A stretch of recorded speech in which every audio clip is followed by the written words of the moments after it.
नाज़िन जो ही लगे जिन्हनि जे बादशाह तौर मशहूर ओलिया गाजी शाह उर्फ गंज बख्श जो सालियानी मेलो खीरतर जाबलू पट्टी जे हंज में अल्लाह तहार जे सदान सां जारी आहे। मेले जो वधीक अहवाल जान मोहम्मद गाॾही जी हिन रिपोर्ट में।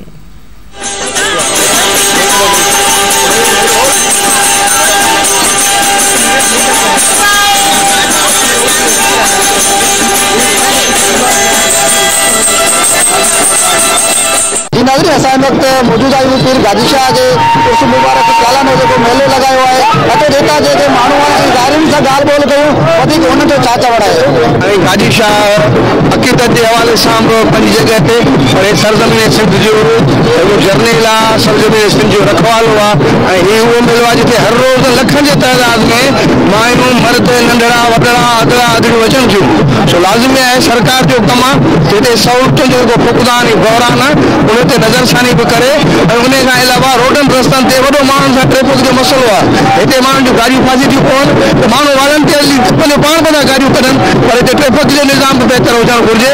उन खां अलावा हिते ज़ाइरीन जे हवाले सां मां चाहियां थो त हीउ सिंध जो तमामु वॾो मेलो आहे। मेले में गाजी शाह मेले में हिननि खे जिन्हनि जो बादशाह बि चयो वेंदो आहे।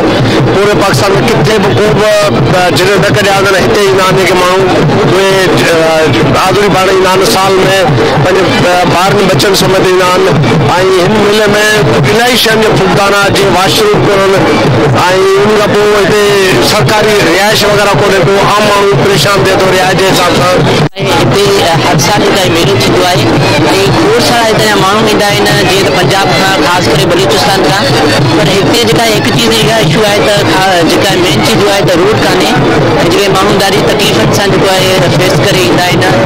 बादशाह जो मेले में पंहिंजे हर साल ईंदा आहियूं लखनि जी तादाद में पांधीरा हिते ज़ाहिरीन ईंदा आहिनि मुल्क जे कुंड कुर्श मां हिते पंहिंजो ईंदा आहिनि ऐं हिते खां पाण ॾिसो त वॾा वॾा झूला ऐं आवाम सैरो तफ़री करे रही आहे।